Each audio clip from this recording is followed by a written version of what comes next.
Hola, ¿qué tal? Buenos días. Hoy vamos a presentarles una pequeña clase introductoria a las estructuras clínicas según el psicoanálisis.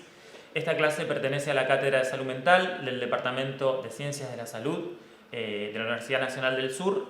La cátedra está integrada por Marcelo Arzuaga, Jorge Moyano y Fabricio Carballo, que soy yo, y ahí tienen mi mail de contacto. Bien. Primero vamos a explicar lo que es el plan de la clase. Primero vamos a hacer algunas consideraciones previas para comprender que de lo que vamos a hablar tiene sentido dentro del psicoanálisis como un marco teórico conceptual, ¿sí? Fuera del psicoanálisis, algunas de las cosas que van a escuchar van a sonar muy raras. Después vamos a abordar directamente las estructuras clínicas según el psicoanálisis, que son tres, ya les voy anticipando: neurosis, psicosis y perversión. Vamos a hablar un poco de los mecanismos estructurantes, o sea, cuáles son los mecanismos que llevan a la configuración de estas estructuras, sacar alguna conclusión y les vamos a dejar algunas referencias para las lecturas. Bien, respecto de las consideraciones previas, como les decía, me gusta resaltar esta frase que dice acá abajo de Maturana, que dice que una explicación siempre es una proposición que reformula o recrea las observaciones de un fenómeno en un sistema de conceptos aceptables para un grupo de personas que comparten un criterio de validación, ¿sí?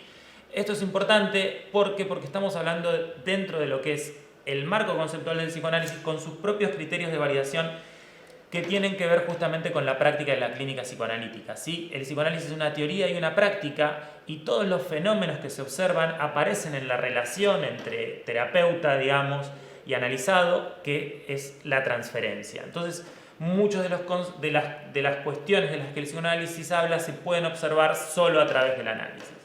Después tiene ciertos conceptos fundamentales que no todos tienen que necesariamente compartir, como por ejemplo el concepto de pulsión, que vendría a ser esta energía psíquica, este representante psíquico de lo biológico.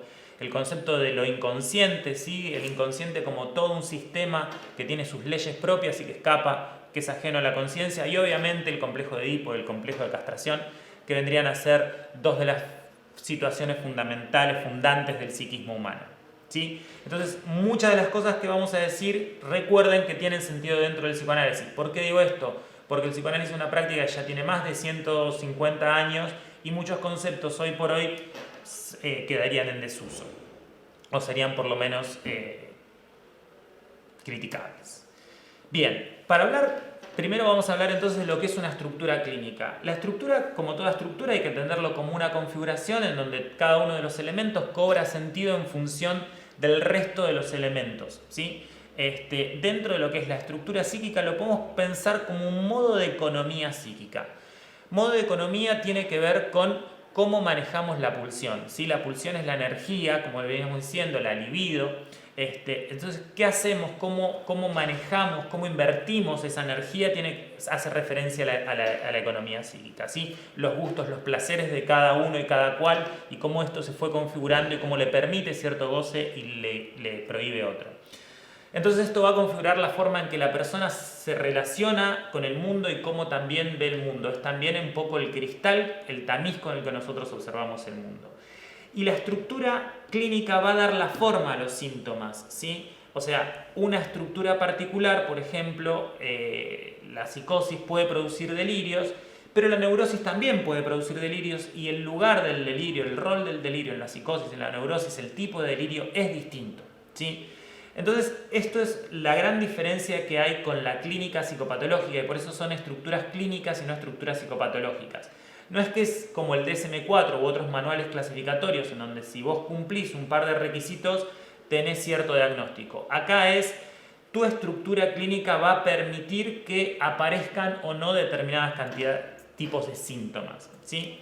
El que reformula las tres estructuras clínicas es Lacan, que es a quien vemos aquí abajo en la foto, y se basa en la obra de Freud. Freud nunca hizo esta tripartición de las estructuras clínicas tan concreta, como aparece después en la obra de Lacan, y ahora es lo más común dentro de lo que es el psicoanálisis.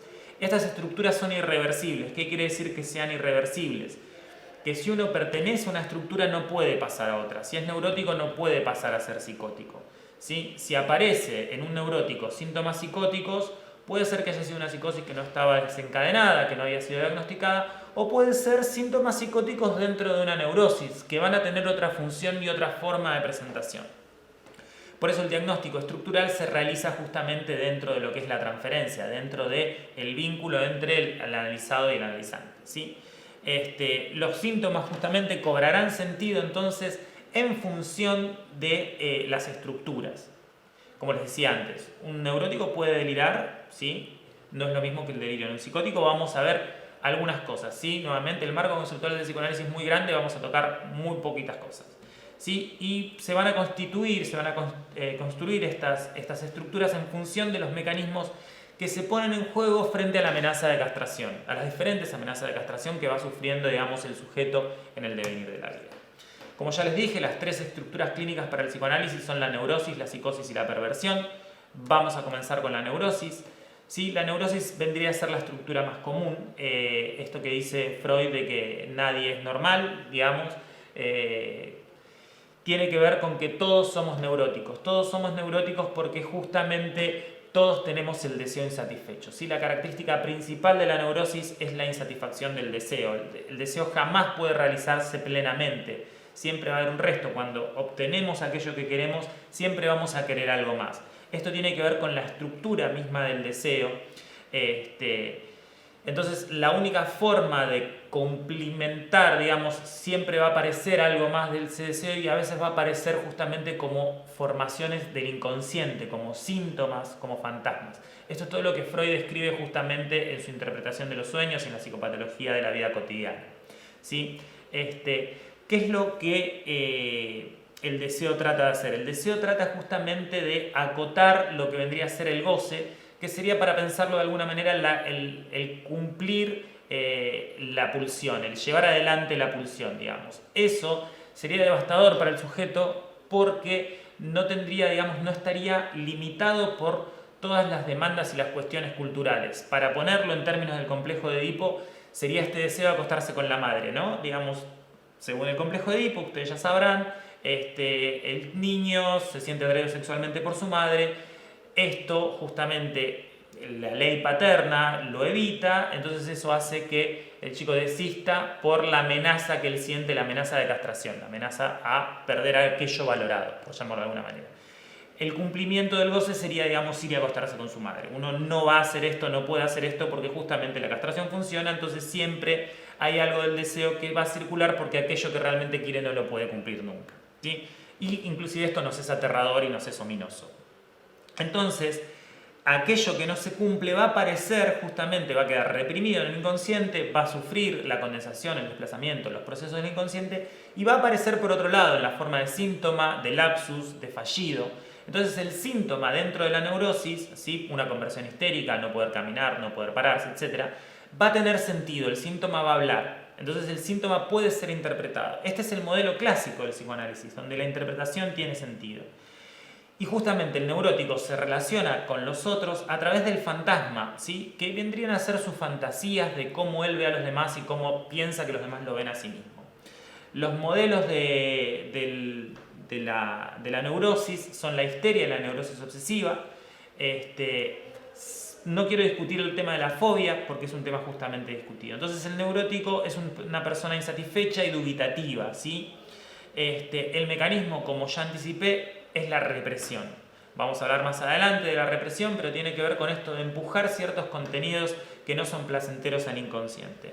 Y el conflicto del neurótico es entre el yo y el ello. Recuerden en la segunda tópica freudiana, el ello es esa energía pulsional, aquello lo inconsciente, y el yo es la parte, digamos, ejecutiva, el vasallo de dos amos, dice Freud, que tiene que responder a los deseos pulsionales y a los deseos del mundo real.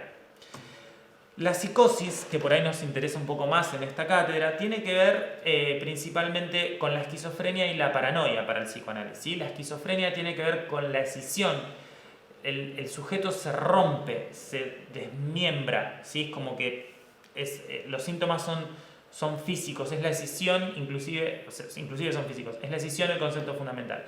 La paranoia tiene que ver más con el delirio, pueden ser delirios persecutorios, serotomaníacos o celotípicos, ¿sí?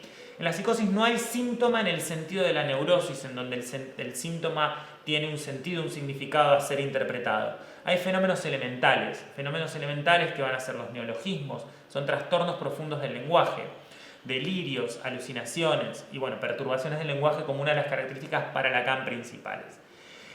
El psicótico está poseído, digamos, sufre del lenguaje.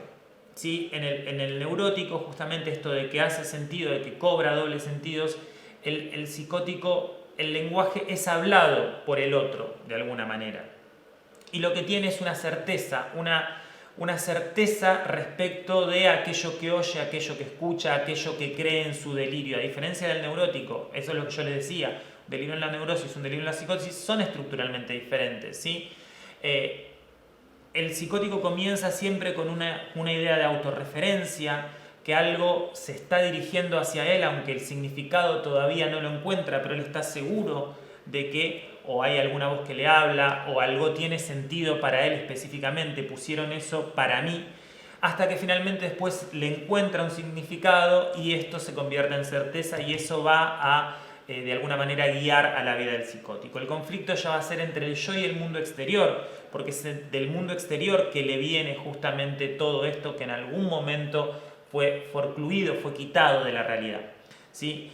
Y según para Freud, digamos, la energía psíquica se estanca en el yo, ¿sí?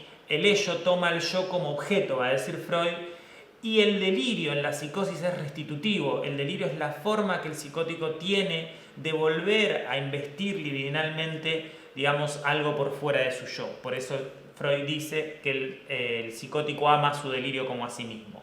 Entonces, el mecanismo es, para Lacan lo va a llamar forclusión, Freud va a hablar de rechazo, y generalmente lo que se utiliza para evitar confusiones es el término en alemán, pero más allá de esto, vamos a ver más adelante de eso, de los mecanismos específicos. Puse entre paréntesis proyección, porque la proyección también es un poco tema de debate. No sería un mecanismo primario, sino sería un mecanismo secundario. Primero hay un rechazo y luego hay una proyección. Aquello que rechacé me viene desde afuera, ¿sí? Lacan diría que lo forcluido en el orden de lo simbólico reaparece de lo real, ¿sí? Por último, la tercera estructura es la perversión. La perversión no es entendida como perverso en el lenguaje cotidiano, como una persona, digamos, de alguna manera antisocial, sino hay que pensar nuevamente la perversión como una estructura. En la perversión, el goce que está, digamos, refrenado, encerradito, por llamarlo de alguna manera, en la neurosis, que aparece en lo real en la psicosis, en el perverso está puesto en un objeto o en un fin particular. Si es en un fin particular, es en un acto, como por ejemplo puede ser el voyeurismo, y si es en un objeto, puede ser el fetichismo. Acá quiero hacer la salvedad, digamos, Freud considera la homosexualidad dentro de las perversiones y Lacan también, y esto es una de las cosas que yo le decía, bueno, hay que hacer un análisis del contexto también en el cual el psicoanálisis aparece primeramente. Yo creo que hoy por hoy es un tema que habría que repasar. Opinión personal. Entonces el perverso justamente tiene la certeza respecto del goce y sabe respecto del goce, a diferencia del neurótico, que al estar evitándolo todo el tiempo no quiere saber nada. Él al contrario, sabe, pero el goce está limitado y circunscripto a un fin particular, ¿sí? Piensen justamente el fetichismo, el masoquismo. A este tipo de perversiones estaban pensando principalmente Freud, ¿sí? Y a diferencia justamente del neurótico, se ve impulsado a actuar su fantasía, digamos. Es como el neurótico sueña aquello que los perversos hacen, digamos, sería el dicho. El mecanismo va a ser la renegación, que también es un mecanismo en dos etapas. Tiene que ver con saber y no saber. La renegación tiene que ver con, ok, yo entiendo que esta es la ley universal, esta es la castración, no puedo acostarme con mi madre, sin embargo, voy a hacer como que no lo sepa. ¿Sí? Es la renegación, la desmentida, digamos. Reniega de eso. No es lo mismo la renegación en la neurosis, pero no vamos a entrar ahí porque son mecanismos de defensa que pueden aparecer. Pero justamente, esto es muy introductorio, olvídense lo que dije. Bien, dentro de los mecanismos psíquicos de los que estábamos hablando, dijimos neurosis, represión. La represión es... Estaba pensando en un ejemplo que da Freud. Freud dice un ejemplo que está dando una conferencia y hay una persona que empieza a hablar mientras él está dando la conferencia y empieza a molestar, viene la seguridad y lo saca de la sala. Digamos, esta es la imagen que da Freud de la represión. Se rechaza para mantener alejado de la conciencia ciertos elementos. ¿Qué elementos? Aquellos elementos que me generan angustia, que son displacenteros, que van en contra de mi propia opinión respecto de mí mismo, etc. ¿Sí? Pero lo que se reprime es la representación. La energía ligada a la representación, el afecto ligado a esa representación, queda dando vueltas, ¿sí? Queda dando vueltas. Entonces, ese afecto, esa energía, esa angustia, por ejemplo, una representación angustiante, qué sé yo, en la neurosis obsesiva es muy común que me vengan ideas, no sé, quiero matar a mi hijo. Entonces, ay, ¿cómo voy a pensar eso? Soy una mala persona, no puedo querer matar a mi hijo. Entonces, reprimo eso, pero el contenido de una angustia queda dando, digamos, el afecto de la angustia queda dando vueltas y después va a reaparecer en algún otro elemento. Por ahí estoy viendo cualquier cosa, un partido de fútbol, me largo a llorar cuando nombran a un jugador de fútbol que se llama justo igual que mi hijo, una cosa así, digamos. Y este es el síntoma del neurótico que tiende a poder ser interpretado. El rechazo, cuando hablamos de rechazo, Verklusion o Verwerfung en alemán, el yo se separa de la representación intolerable y es el yo el que se sustrae de esa realidad, ¿sí? Entonces hay todo un pedazo de la realidad entero que desaparece.